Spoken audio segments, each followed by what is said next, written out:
Today I'd like to make a cutting board.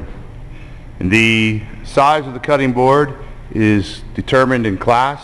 Your instructor has put in or posted the size of the cutting board on the whiteboard in the classroom. The finished dimension of the cutting board is 1 inch thick, 10 inches wide, and 14 inches long. So now that we know the finished dimension of the project, we need to take that in consideration and make our boards a little bit thicker, a little bit wider, and a little bit longer so that we can work down to our final dimension. I happen to have a pile of scrap lumber here. The minimum requirements are that they are at least 16 inches if they have not been planed, so that they can safely be run through a surface planer. For instance, this one has not been planed. You can see the green paint on it. It is still a full thick 15/16 thick. I hold that up there, it's the 15/16.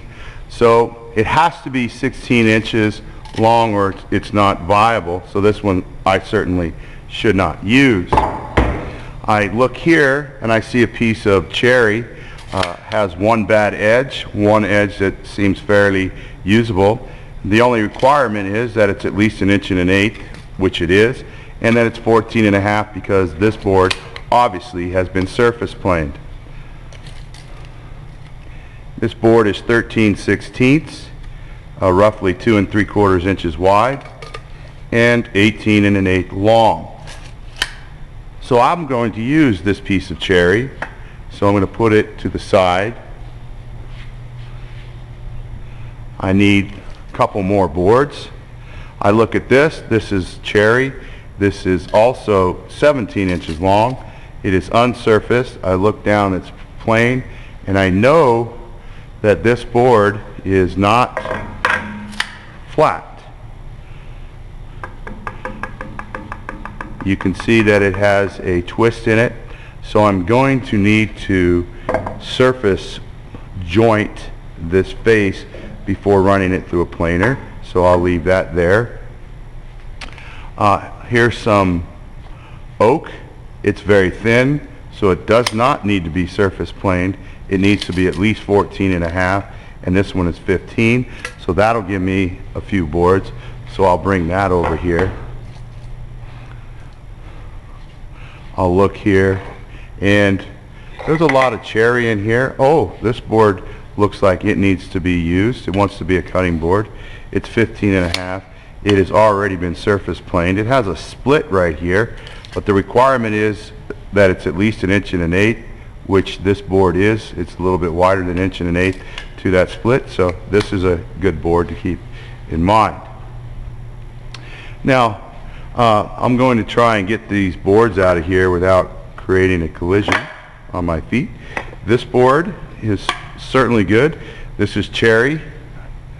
Needs to be 14.5 when I'm finished, rough length. So there's lots of boards here. 1 1/8, 2 1/4, so I can get 2 strips here, possibly a third strip, 1 strip, and then 2 strips. So this is certainly a viable board. It might need to be surface planed on this face. It's longer than 16, so I will use this board as well. Now I need some different color in here. So here is a piece of alder. It is unsurfaced. It is longer than 16 inches, so I will use this. Now, I'll go over and I'll demonstrate using a thickness planer, a joiner, setting the table saw to 1 1/8 inches, making a bunch of strips that are 1 1/8 inches, and then finally going to a miter saw, setting up a stop to 14.5 and squaring one end and cutting the lengths down to 14.5. These steps are repeatable. You would do these steps over and over with the species of lumber that you wanted to use until you had a cutting board that when is all done, all these strips, when they stand these strips up on edge, will be 10.5 wide, 14.5 long with 1 16-incher in the center or side, middle, doesn't matter. As long as there's something that can pull your cutting board through when it's done after it's glued up. So I need to go turn on the fans and get started.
Alright, so I've gone ahead and completed the milling process with just those boards that I had. I'm going to go ahead and hold this together. Go ahead and try and get this as square as I can. There we go. It's not that big a deal, but we want to go ahead and try and get it, as square as we can. Now, I've got them laid out the way I want, so the next thing I do is use a woodworker's triangle here, and it's just simply a quick triangle using a magic marker. I find that works best, and then I write shop teacher. That's me, shop. So the reason I do this is so that after all the glue is on here, then you don't have to try and put your name on it. Your name is already on it, so when you glue it up correctly, there's only one way for you to be able to put this together, and that's not the right way. It's not the right way. You can see that that's abnormal. So I need to open this up and put this guy back where it came from. And if you're a numbers person, that's okay, that's fine, you can do that. That's certainly okay. You would just go ahead, mark these for quickness. 1, 2, 3, 4, 5, 6, 7, 8, 9, 10, 11, 12, 13, and 14. So hey, now I can find these rather easily if the triangle is not enough. Usually the triangle's good enough. So we would go get set up. You'd put glue just on this surface. You'd use the Titebond 3, put glue on both surfaces for the rest of these, and then you'd clamp here, clamp here. They're 12 inches apart, and then one right in the center across. We have some already in the clamping area. So this is what you want. You have a clamp here. Their pipe clamps are not up here. Okay, the numbers are here, triangle, and you then have a clamp that goes over the top. One thing I would recommend is make sure you back these threads off. Okay, so that's what I would do there. You can see that students have been paying attention, numbering them. The triangle clamps over the top. This is an excellent job. These are extremely flat. Very little scraping will be required to scrape it, run it through a thickness planer down to its final thickness of 1 inch. Alright, I've gone ahead and got set up to show you how to glue these up. We're going to go ahead. We've got everything where we need to be. Our clamps are 12 inches apart. These notches are every 6, so 0, 6, 12. I'm good there. My clamps are long enough to go all the way across the glue table. I am, if I need to make any adjustments, I can pull it back. I do not have the clamps up here. This way here is wrong. And here. I'm going to go ahead and slide this back. We're going to be using brown glue or Titebond 3, which is waterproof glue for this cutting board. So I'm going to start right here. It's water-based glue, non-toxic. It is thermosetting. That means that once this glue sets up, that it can be sanded, it can be washed, and most importantly, if it gets on your clothes, it's going to stain. So if you get it on your clothes or your shoes, wipe it off immediately. It's thermosetting. Temperature does not affect it, which sanding causes heat, so it doesn't affect it. Here's how I do it. Drag the glue up, and I just use my little finger here. I don't use my whole entire hand. I only need to do on the outside sticks, 14 and number 1. I only need to do the outside. The next, I will set it up here. Notice I'm not setting it on my table, because my surface of my cutting board will need to be scraped and run through a planer, so I'm not worried about any glue. I'm going to scrape it off once it dries. I want to make sure that I put glue to glue or wood glue on both surfaces of the wood that's being jointed or put together. I don't want to just put glue on one surface and go to the next. I've found that for about 15 cents you are risking glue starvation, and so we want to make sure that that doesn't happen. We may use a little bit more glue than other people, but a lot of hard work goes into making these, so we want to make sure that we don't starve the joint. Line these up to the end, and I just go ahead and get them ready to go. How glue dries is the water evaporates out of the glue. Capillary action forces the glue down into the cells of the lumber. Once it dries, it freezes or locks the cells together. Glue is actually stronger than the wood fibers. So that's a good thing when you're doing joinery. It's a good thing to know. But the oxygen starts to pull the water or moisture out of the glue, thus the glue starts to set up. So if I was just to leave these open, they would certainly dry or start to set up quicker. This has a longer open time than white or yellow glue, but I like to go ahead and close it. So I kind of stop. I start the capillary action, but I kind of slow down. I feel the oxygen getting into the water and starting to dry it out quicker. So.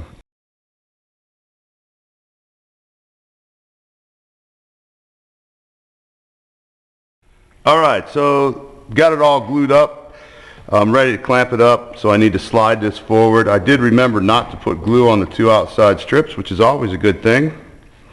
Go ahead and close the clamps up.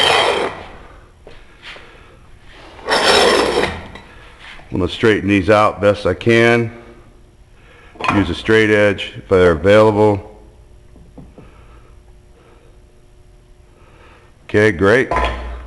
And what I've realized is that over the years, when you put these together, because of how the clamps are made, this is at an angle, so when you start to put something in compression, and you can compress it by driving this wedge forward, this screw, compresses it and it wants to move it up. The pipe's not going to go anywhere, so the wood wants to come up. So if you over tighten it on your first try, the sticks can want to come up because there is water in the glue. So what I like to do is just touch them, get the threads ready to go, and then with two hands you can see how this guy already wants to come up a little bit. You can see it's starting to slide up. I don't have a lot of pressure on here, and so I've got a little bit of compression here. I've got a little bit, so I can still force that back down to where it's flat. Tighten it just a little bit more. Make sure it's still flat. Now, as I'm tightening these clamps, physics say, hey, you're putting me in compression. The design of the clamp wants to raise the wood up a little bit. So I'm going to use physics in the opposite way, but to my advantage. I'm going to put this in compression, which is going to want to push that wood down. So I put it over the top. Always get in the habit of trying to back off your threads so you never run out right in the middle. That would be a bad thing. And now, because I'm starting to put this area here, or this lumber in compression, it's going to want to push it down onto these flat pieces of steel. So I push down on the bar, or the pipe rather, give it some strength, or put some compression on there. Start tightening these sides a little bit. Now I can do them together. I can feel how much this hand is putting in this hand, making it pretty even, making that even as well. My name is on here. You can see that it says shop teacher. It took me probably 10 minutes.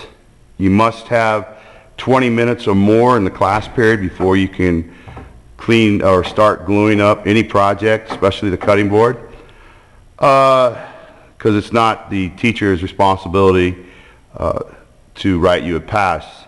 You know how long these take. They're going to take the first time user about 15 to 20 minutes, so make sure you got enough time before you embark on something like this, because you can't stop once you start. It has an open time, the brown glue, of about 10 minutes.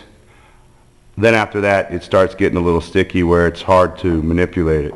But check it again. Glue does have mass. So you can see it has mass. It fills up a bottle. So as you put these boards in compression, capillary action starts to occur. You can start to get less pressure on these clamps because the glue is either squeezing out the top or the bottom, and it's also going into the fibers of the wood, which is what we want.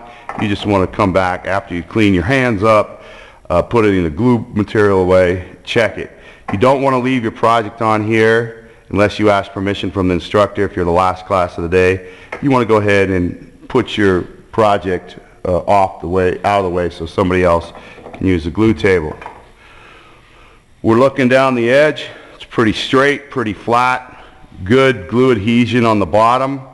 So that means that none of my strips are starving for glue, which is what I like to see. And now I'm just going to let this stay here because there's nobody else here. I'll be the first one in tomorrow.